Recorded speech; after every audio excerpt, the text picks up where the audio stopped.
जिसका plan number है 715। LIC के इस प्लान की खास बात यह है कि इसमें आपको लाइफ टाइम रिस्क कवर मिलता है।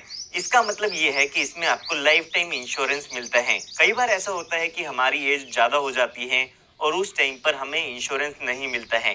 तो अगर आप LIC का जीवन आनंद प्लान लेते हैं तो इसमें आपका लाइफ टाइम इंश्योरेंस कवर रहता है। दूसरी खास बात इस प्लान की ये है कि इसमें आपको रिस्क कवर का तो बेनिफिट मिलता ही है, साथ में आपको सेविंग्स का भी बेनिफिट मिलता है। यानी कि कुछ टाइम बाद जो भी आपने प्रीमियम पे किया है वो विद बोनस आपको मैच्योरिटी पर मिल जाता है। इसके साथ साथ यहाँ पर आपको लोन की फैसिलिटी भी मिल जाती है और जो लोग टैक्स बेनिफिट चाहते हैं उनको यहाँ पर प्रीमियम की डिडक्शन भी मिलती है और साथ ही साथ मैच्योरिटी पर भी ये इनकम टैक्स से एग्जेम्प्ट है। तो ये कुछ खास बेनिफिट है जो कि आपको LIC के जीवन आनंद प्लान में ही मिलते हैं। अब अगर हम बात करें 1 अक्टूबर 2024 से पहले की, तो उस समय इस प्लान का जो नंबर था वो था 915। LIC का जीवन आनंद प्लान नंबर 915।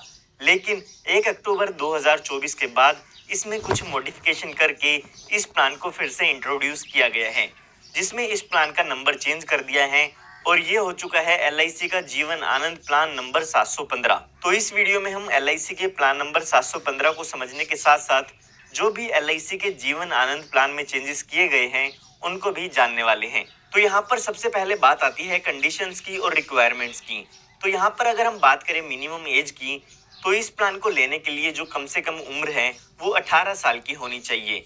इसका मतलब ये है कि अगर आप अपने बच्चों के लिए कोई इंश्योरेंस प्लान लेना चाहते हैं तो आप ये नहीं ले पाएंगे। 18 साल या 18 साल से ज्यादा की आपकी उम्र है तो ही इस इंश्योरेंस प्लान को आप ले सकते हैं। उसके बाद यहाँ पर बात आती है मैक्सिमम एज की, यानी कि ज्यादा से ज्यादा कितनी उम्र तक के व्यक्ति इस इंश्योरेंस प्लान को ले सकते हैं। तो वो एज यहाँ पर 50 साल की दी गई है। 18 साल से लेके 50 साल तक के व्यक्ति इस पॉलिसी को ले सकते हैं। उसके बाद यहाँ पर बात आती है मिनिमम पॉलिसी टर्म की। इसका मतलब ये है कि कम से कम कितने सालों तक के लिए आप इस पॉलिसी को ले सकते हैं या आप कितने सालों तक इस इंश्योरेंस प्लान को ले सकते हैं। तो मिनिमम पॉलिसी टर्म इसमें 15 साल की दी गई है। कम से कम 15 सालों के लिए आपको इस पॉलिसी को लेना होगा। उसके बाद यहाँ पर बात आती है मैक्सिमम पॉलिसी टर्म की, यानी कि ज्यादा से ज्यादा कितने टाइम पीरियड के लिए आप इस इंश्योरेंस प्लान को ले सकते हैं। तो वो टाइम पीरियड यहाँ पर 35 साल का दिया गया है। 15 साल से लेके 35 साल की पॉलिसी टर्म आप इसमें चूज कर सकते हैं। उसके बाद यहाँ पर बात आती है मिनिमम सम एश्योर्ड की। इसका मतलब ये है कि कम से कम आप जो बीमा राशि है वो कितनी ले सकते हैं। तो वो अमाउंट यहाँ पर दिया गया है 2 लाख रुपए का। इसका मतलब ये नहीं है कि आपको 2 लाख रुपए पे करने होंगे। इसके बेसिस पर ही आपका जो प्रीमियम है उसकी कैलकुलेशन की जाती है और उसी के अकॉर्डिंग आपको आपके इंश्योरेंस प्लान के बेनिफिट मिलते हैं। पहले की अगर हम बात करें तो LIC के प्लान 915 में ये जो सम एश्योर्ड था वो 1 लाख रुपए का था, लेकिन अब इस मिनिमम सम एश्योर्ड को इंक्रीज करके 2 लाख रुपए कर दिया गया है। उसके बाद यहाँ पर बात आती है मैक्सिमम सम एश्योर्ड की, यानी कि ज्यादा से ज्यादा बीमा आप इसमें कितना ले सकते हैं। तो उसकी यहाँ पर कोई भी लिमिट नहीं दी गई है। ये आपकी इनकम पर डिपेंड करता है कि LIC आपकी इनकम बेसिस पर आपको कितना इंश्योरेंस देती है। उसके बाद यहाँ पर बात आती है मैक्सिमम मैच्योरिटी एज की, यानी कि जब भी आपकी पॉलिसी की मैच्योरिटी होगी या आपकी पॉलिसी खत्म होगी तो उस टाइम पर ज्यादा से ज्यादा आपकी उम्र कितने साल की होनी चाहिए। तो वो एज यहाँ पर 75 साल की दी गई है। यानी कि अगर आपकी एज जो अब है और जितनी पॉलिसी टर्म आप लेना चाहते हैं उन दोनों को ऐड कर देते हैं तो वो टर्म 75 साल से ज्यादा की नहीं होनी चाहिए। तो ये हमने बात की है कुछ रिक्वायरमेंट्स की। आइए अब एक एग्जाम्पल की मदद से इस पूरे इंश्योरेंस प्लान को समझते हैं। तो यहाँ पर एग्जाम्पल को समझने के लिए हम मान लेते हैं कि जो आपकी एज है वो 35 साल की है और यहाँ पर आप 5 लाख रुपए का सम एश्योर्ड लेना चाहते हैं। और यहाँ पर हम मान के चलते हैं कि आप जो पॉलिसी टर्म लेना चाहते हैं वो 21 साल की लेना चाहते हैं। हमने जाना था कि आप 15 साल से लेके 35 साल की पॉलिसी टर्म सेलेक्ट कर सकते हैं। तो अभी के लिए हम 21 साल की पॉलिसी टर्म यहाँ पर चूज कर लेते हैं। तो यहाँ पर अगर हम इसके प्रीमियम की कैलकुलेशन करते हैं तो यहाँ पर जो हमारा ईयरली प्रीमियम आएगा वो होगा 29,252 रुपए का। ये मैंने आपको बेस प्रीमियम बताया है। इसमें आपको GST ऐड करना होगा जो कि फर्स्ट ईयर में 4.5% होता है और उसके बाद अभी के हिसाब से 2.25% होता है। तो GST ऐड करके यहाँ पर फर्स्ट ईयर का जो प्रीमियम आएगा आपका वो होगा 30,568 रुपए और उसके बाद जो सेकंड ईयर से आपका जो प्रीमियम होगा वो होगा 29,910 रुपए ईयरली। इसके अलावा अगर आप इस प्रीमियम को मंथली देना चाहते हैं, 3 मंथ में देना चाहते हैं या फिर हाफ ईयरली देना चाहते हैं, तो वो ऑप्शन भी आपके पास अवेलेबल होता है। अगर हम यहाँ पर इस प्रीमियम को कंपेयर करते हैं LIC के प्रीवियस प्लान 915 से, तो आइए जानते हैं कि कितना प्रीमियम यहाँ पर अब इंक्रीज हो चुका है। तो यहाँ पर हमारे एग्जाम्पल के हिसाब से जो प्रीमियम बनता है प्लान नंबर 915 में, वो होगा 27,611 रुपए का। ये हमने बात की है बेस प्रीमियम की। और अगर हम बेस प्रीमियम देखते हैं LIC के प्लान 715 में, तो वो हो चुका है 29,252 रुपए का। तो यहाँ पर आप देख सकते हैं कि कितना डिफरेंस ईयरली प्रीमियम पर हमारे एग्जाम्पल के हिसाब से LIC के जीवन आनंद प्लान में आ चुका है। तो आइए अब हमारे एग्जाम्पल को समझते हैं। तो यहाँ पर हमारी एज जो है अभी 35 साल की हो चुकी है। तो यहाँ पर हमने जो पॉलिसी टर्म ली है वो हमने 21 साल के लिए ली है। तो हमें 21 सालों तक इसके पॉलिसी के प्रीमियम की पेमेंट करनी होगी। 21 सालों तक हम पॉलिसी के प्रीमियम की पेमेंट करेंगे। कल को अगर आप नहीं रहे तो बच्चों के स्कूल की फीस, घर का खर्चा कौन भरेगा? अरे अब तो करवा लो टर्म लाइफ इंश्योरेंस। तो टोटल प्रीमियम हम इसमें जो पे करेंगे विदाउट GST 6,14,292 रुपए की पेमेंट हम इसमें कर देते हैं। लगातार आपको 21 सालों तक इसके पॉलिसी के प्रीमियम की पेमेंट करनी होगी।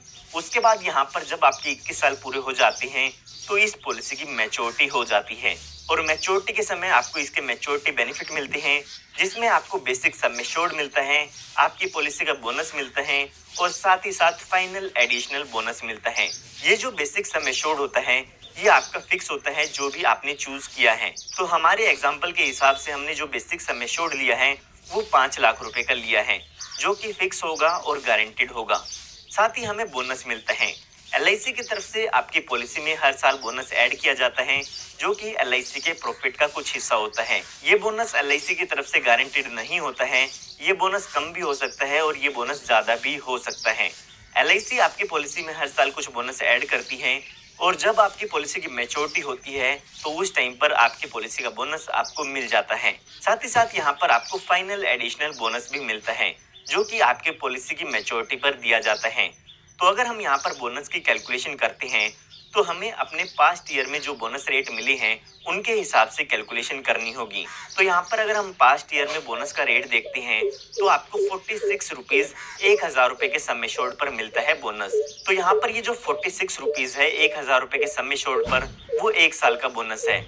तो हमें 21 साल का बोनस कैलकुलेट करना होगा इस रेट से, जो कि हमारे एक अजम्पशन के बेसिस पर है। तो हमारे ये जो एस्टिमेट बोनस हो सकता है वो होगा 4,83,000 रुपए का।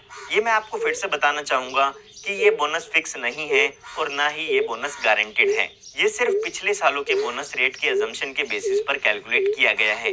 उसके बाद हम फाइनल एडिशनल बोनस का रेट देखते हैं तो वो यहाँ पर 100 रुपए का है, जो कि 1,000 रुपए के सम एश्योर्ड पर होता है।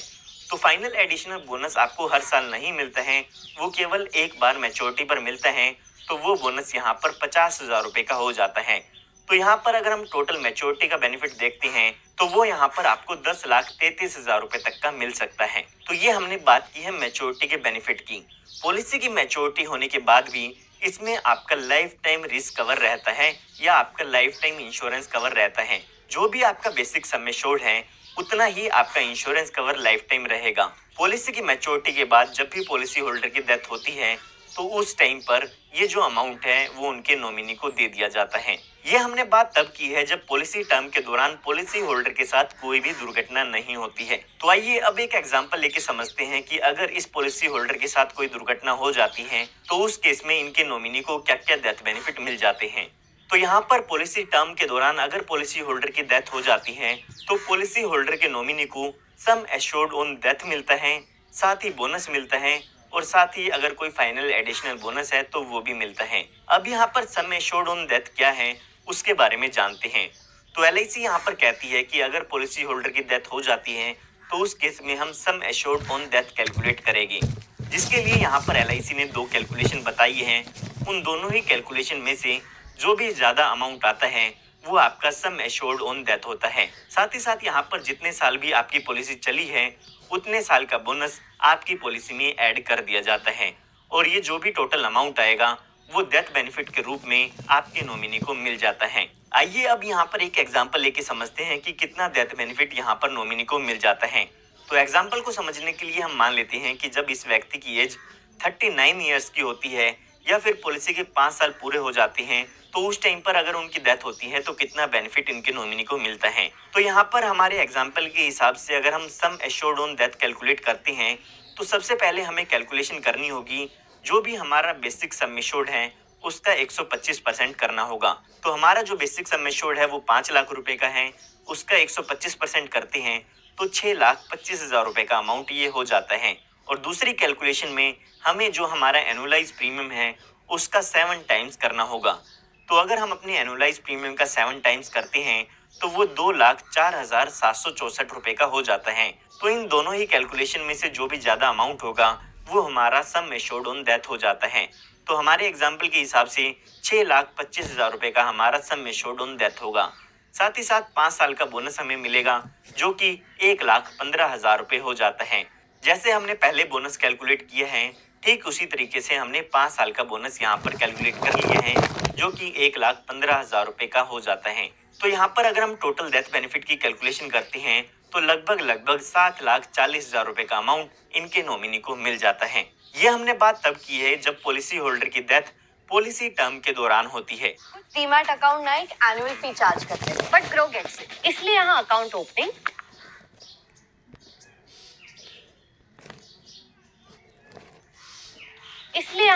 ओपनिंग, एनुअल मेंटेनेंस चार्जेस और डीमैट अकाउंट आपके लिए फ्री है। यहाँ आप फ्री में एक्सप्लोर करो, टॉप मूवर्स और ट्रेंडिंग सेक्टर्स चेक करो और इन्वेस्ट करो। Download grow now. Investment in securities market are subject to market risks. Read all the related documents carefully before investing.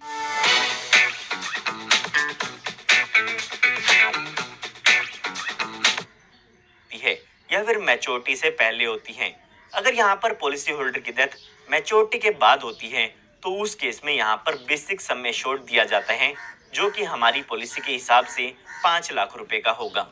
इसी के साथ साथ यहाँ पर LIC के प्लान 715 में यहाँ पर एक चीज और LIC ने ऐड की है जिसमें कहा है कि जो भी आपका डेथ बेनिफिट होगा वो आपने जो प्रीमियम पे किया है उसके 105% से कम नहीं होगा। तो ये भी आप अपने प्रीमियम पेड का 105% कैलकुलेशन आप खुद से कर सकते हैं।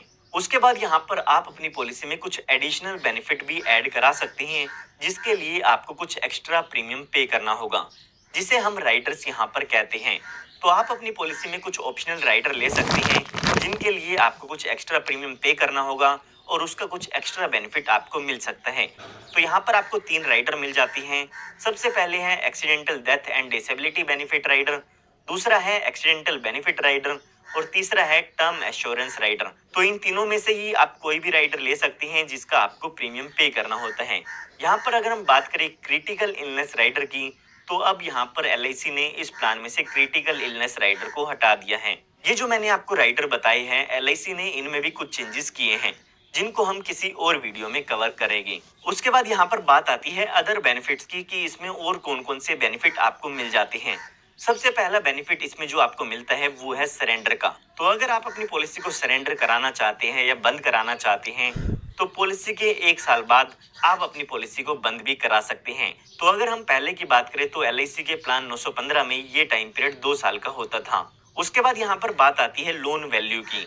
तो अब आप अपनी पॉलिसी में 1 साल बाद पॉलिसी पर लोन ले सकते हैं। पहले अगर 915 प्लान की बात करें तो उसमें आप पॉलिसी के 2 साल बाद ही अपनी पॉलिसी पर लोन ले सकते थे। उसके बाद यहाँ पर बात आती है फ्री लुकअप पीरियड की। तो यहाँ पर कई बार ऐसा होता है कि आप अपनी पॉलिसी ले लेते हैं और पॉलिसी लेने के बाद आपको उसकी टर्म्स एंड कंडीशन समझ में नहीं आती है। तो यहाँ पर आपने जो पॉलिसी ली है आप उस पॉलिसी को कैंसिल भी करा सकते हैं। अब यहाँ पर जो भी आपका फिजिकल या इलेक्ट्रॉनिक बॉन्ड आपको जब मिल जाता है उसके 30 दिन के अंदर अंदर आप अपनी पॉलिसी को कैंसिल करा सकते हैं। पहले ये जो टाइम पीरियड था वो 15 दिन का ही दिया गया था।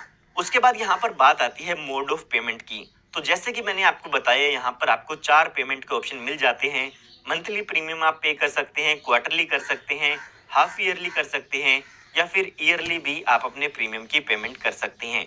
यहाँ पर आपको एक बात ध्यान रखनी होगी, जो भी मंथली पेमेंट मोड है वो आप नेच से करा सकते हैं या फिर सैलरी सेविंग स्कीम से करा सकते हैं। अगर हम यहाँ पर बात करें नेच की तो नेच में जो भी प्रीमियम की डिडक्शन होती है वो आपके बैंक अकाउंट से ऑटोमेटिक की जाती है। तो अब यहाँ पर LIC ने इसमें एक मॉडिफिकेशन की है जिसमें LIC कहती है कि अगर आप मंथली नेच कराते हैं तो उस केस में आपको 3 महीने का एडवांस प्रीमियम देना होगा। पहले यहाँ पर 2 महीने का एडवांस प्रीमियम लेके ही आपका नेच किया जाता था। तो उसके बाद यहाँ पर बात आती है ग्रेस पीरियड की।